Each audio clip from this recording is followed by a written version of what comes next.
Hello whiskey lovers and welcome to another one of Mark's Whiskey Ramblings. Today I would like to talk to you about a Miltonduff that is being bottled especially for when whiskey meets barbecue. And it's spelled like this is not a spelling mistake.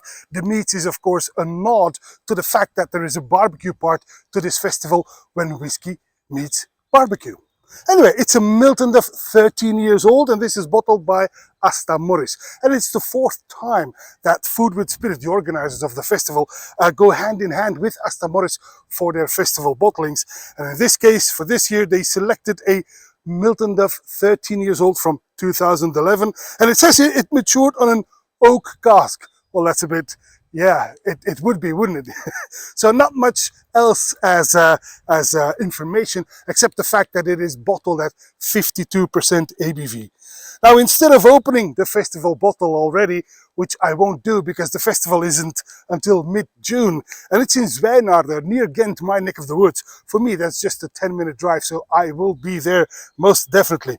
But the organizers, they provided me with a very generous sample, and that's the one I would like to try today, the Miltonduff 13 years old for When Whiskey Meets Barbecue by Asta. Now, looking at the color of this malt, I dare say this must have been a sherry cask, right? Let's find out. Ooh, that's a little bit atypical. I'm getting lots of oranges here. There's lots of oranges. I mean, oranges, blood oranges, mandarins. It's really all on citrus fruit, which is maybe not typical for Miltonduff. Miltonduff, as you'll remember, is one of the 3 fingerprint malts in that world-famous blend, that best-selling blend called Ballantine's. Together with Glentochers and Glenbergie, Miltonduff is the 3rd fingerprint malt in that blend. But this is... I can understand why this was not blended away and kept as a single cask with it, because this is a very exciting and rather atypical nose. I also get some almond shavings, some gingerbread in there. Very nice indeed on the palate.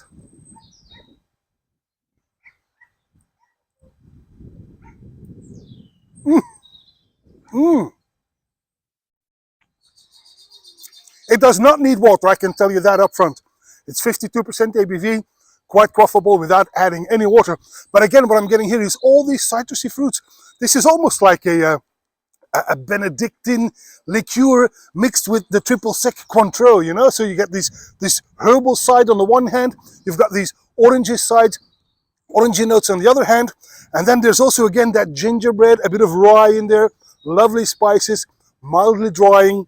This is a very atypical Miltonduff, to be honest, but I have to say, I quite like it on the finish.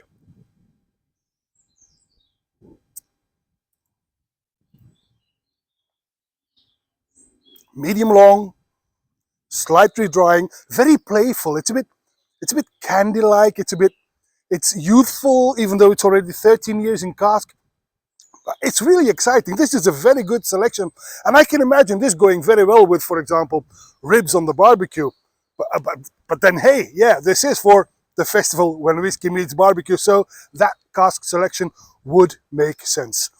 Well, I'm hoping to see you not only at the When Whiskey Meets Barbecue festival mid-June in Zwijnaarde near Ghent. Tickets are still available. Just a big shout out to the organizers, also for providing me with a generous sample to try it beforehand. And that, my friends, is all for this Whiskey Rambling, and I hope to see you at one of Mark's Whiskey Ramblings real soon. And until then, may the malt be with you. Bye-bye.